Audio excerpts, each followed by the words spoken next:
किसी को तो आचार्य चरण ज्ञान दे के स्वीकार करवाते हैं ठाकुर जी के, किसी को आचार्य चरण भक्ति देकर के स्वीकार करवाते हैं, और किसी किसी को आचार्य चरण क्रोध करके स्वीकार करवाते हैं। ठाकुर जी इसको स्वीकार करो।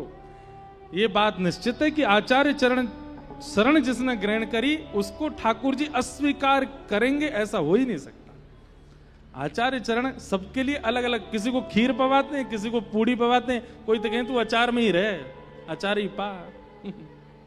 ये आचार्यों की लीला है। एक छबील दास तांबुली, ये भी देवबंद से दौड़ करके आए हरिवंश महाप्रभु के पास, और इन्होंने कहा, बोले जय जय, मुंह पे एक बहुत बढ़िया सेवा आवे। बोले का सेवा आवे? बोले मैं छोटी छोटी बीरी बना के राधा वल्लभ जी को पवाऊंगा। बोले ठीक है, बनाए कर। ये छोटी छोटी बीरी बनाते और बना करके बढ़िया चांदी के पात्र में, अब देखो बीरी भी बनाते हैं तो पता क्या विचार करते हैं, नैने नैनो से मुख है, नैने नैने से दांत हैं, कहीं ऐसो कत्था नहीं लग जाए, कहीं यहाँ में ऐसो चूना नहीं लग जाए, कहीं यहाँ में ऐसी वस्तु नहीं जाए जहाँ से श्री जी के मुख में लग जाए। तो इतने भाव से धीमे धीमे बड़ी कोमलता देखते, अपने हाथन से दबा दबा के, बड़े की कोमल है ना, वही पान के पत्ता लेके आते जो अत्यंत कोमल। सोचो कितनी गहराई का विचार करते हैं सेवा में। और हम समोसा धर दें श्री जी के आगे, ले पिज्जा, लंबी खिंच रही है बाकी चीज। अरे भैया, ठाकुर जी की सेवा में भी आचार्य चरणों ने जो विचार किया है वही भोग जाना चाहिए। आपके अपने सुख के लिए जो बनाना है पधराओ, खाओ, मस्त रहो, कोई दिक्कत नहीं। पर कईयों के, हमारा तो नियम है ठाकुर जी का प्रसाद पाते तो फिर वो पाओ जो ठाकुर जी को प्रिय है।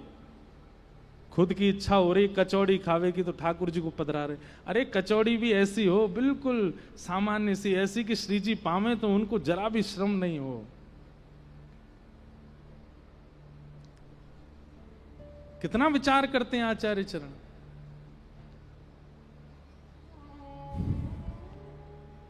बीरी छोटी छोटी, राधा रमन जी की देखो इतनी सी बीरी होगी। हमारे सेवा कुंज में जाओ कभी, सेवा कुंज, वहां पे भी इतनी इतनी सी बीरी।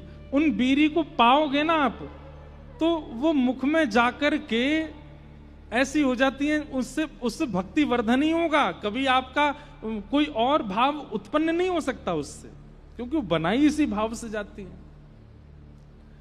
तो छबिल दास तांबुली इतने भाव से बीरी बनाते, सिद्ध करते। एक दिन महाप्रभु जी बड़े प्रसन्न थे, और प्रसन्न होकर के सब अपने सेवकों के संग बैठे थे, और प्रसन्नता में बोल पड़े, बोले आज तुम्हारो जो मन हो मांग लो, आज मैं देवे को मन है रो मेरो, मांग लो कहा चाहिए।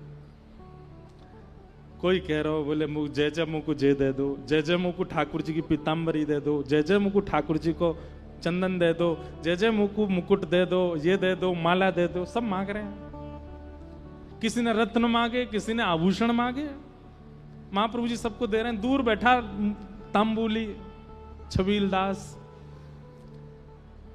महाप्रभु जी बोले, कह रहे छबील दास तू ना मांगेगो, तेरी बीरी बहुत सुंदर हूं मैं रोज पधराऊं श्री जी को, और पधरावे के बाद जब प्रसादी ग्रहण करूं मुंह में जाती ऐसी घुल जाए, ऐसा लगे श्री जी अंगीकार करें तेरी बीरी, बता तू को कहा चाहिए।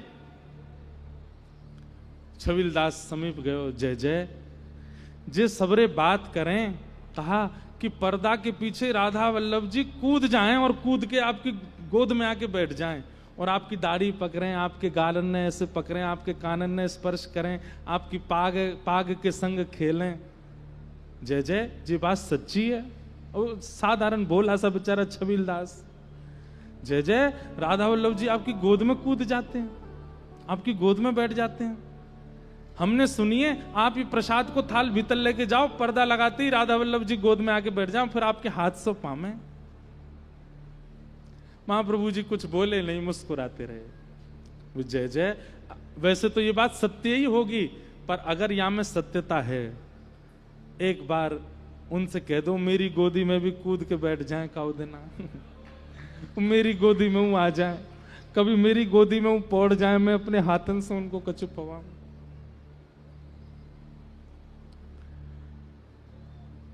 महाप्रभु जी ने छबील दास की ओर देखा, बोले कहा चाहवे?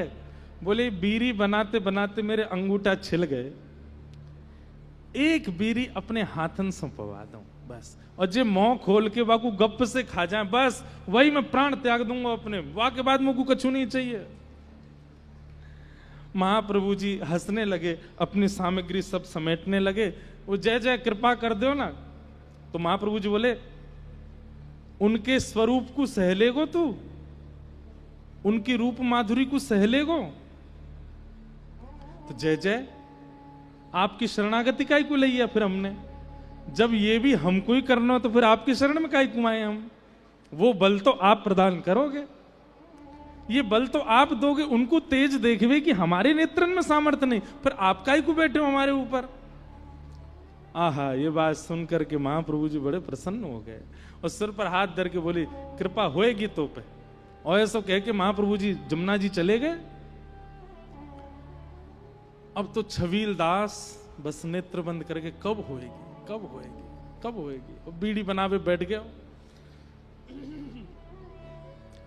आज सुंदर सुंदर बीड़ी बनाई, बोले महाप्रभु जी ऐसे कह गए हैं, पता ना इनकी बात जय जय कभी मानेंगे कि नहीं। सुंदर बीड़ी बनाई, चांदी के पात्र में पधराई और ले करके वो तो राधा वल्लभ जी जाते और वहीं एक जगह पधरा देते, वहां से महाप्रभु जी भीतर ले जाते। आज बीड़ी लेकर के जैसे छबीलदास गयो, कोई नहीं है मंदिर में, एकांत बिल्कुल।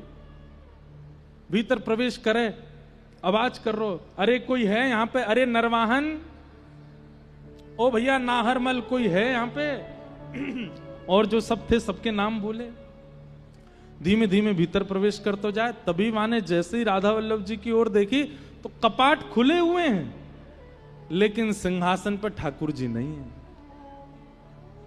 जिस रत्न सिंहासन पर लाल जी विराजते उस पर खाली है, और नाहरमल देख करके हाथ में बीड़ी लेकर के खड़ा है और देख रहा हो, बोले ठाकुर जी कहां चले गए।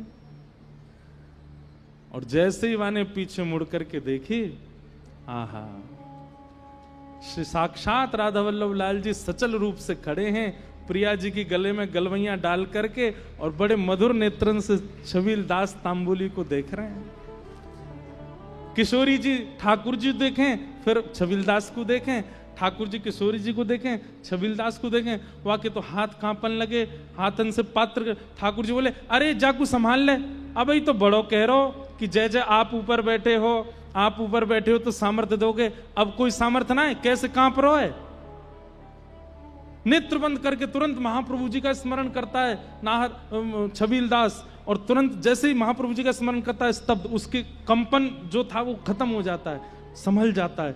लेकिन जैसे ही नेत्र खोल करके देखा, फिर अश्रु प्रवाह होने लग जाते हैं, रुदन करने लग जाता है। ठाकुर जी की रूप माधुरी को समा नहीं पा रहा अपने चित्त में, फिर से नेत्र बंद करके महाप्रभु जी का स्मरण करता है। ठाकुर जी बोले चौरे खड़ो ही रहेगो, रोतो ही रहेगो, बार बार कभी आंख बंद करे खोल ले, अब जो बना के लाया हो बीड़ी, पवा तो दे हमें। तो धीमे से कांपते हुए हाथों से ऐसे पात्र खोल के सामने धर दियो। श्री जी बोली अरे तांबूली नीचे काय को धर रहा है, उठा के यहां ला, अपने हाथ से पवाए दे, अपने हाथन से पवाए दे।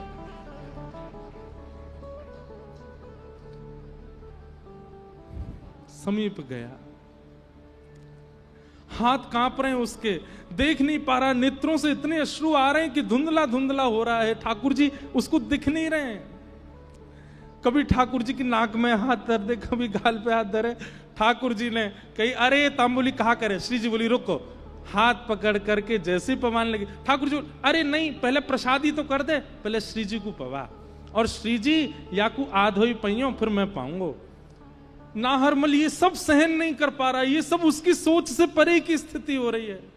किशोरी जी हाथ पकड़ करके कहने ला मोकू पवा, और वाके हाथ से आधो सो बीरा पाले और कहें अब जय जय को पवा। और जैसे ही ठाकुर जी को पवाता है, ठाकुर जी के मुख में पधराते ही नाहरमल वहीं अपने प्राण त्याग देता है। ठाकुर जी के सामने ही चरण लिपट करके प्राण छोड़ देता है। महाप्रभु जी यमुना स्नान करके लौट करके आए तो जैसे कोई कछुए की आकृति में पड़ा रहता है, ऐसे ही तांबुली वहां है, और विपरीत दिशा में राधा वल्लभ जी इधर है, वो इधर मुंह करके ऐसे पड़ा है। महाप्रभु जी ने आगे कही, अरे तांबुली कहाँ भयो? जाकर के देखा तो वो तो अचेत है, प्राण जा चुके हैं। उसके हाथ में 2 मुक्की खबी भई केवल एक बीरी लगी है। और वहां भीतर जैसे ही देखो है तो श्री राधा वल्लभ जी विराजमान है और बीरी को पात्र खुलो भयो सामने धरो है। ये देख करके महाप्रभु जी समझ गए तो कृपा भई है। सब इकट्ठे है गए, सब ने तांबुली के ऊपर करी भई ठाकुर जी की इस कृपा को सराहना की। बोल राधा वल्लभ लाल की। ऐसे महाप्रभु जी ने छबिलदास तांबुली पर कृपा करी।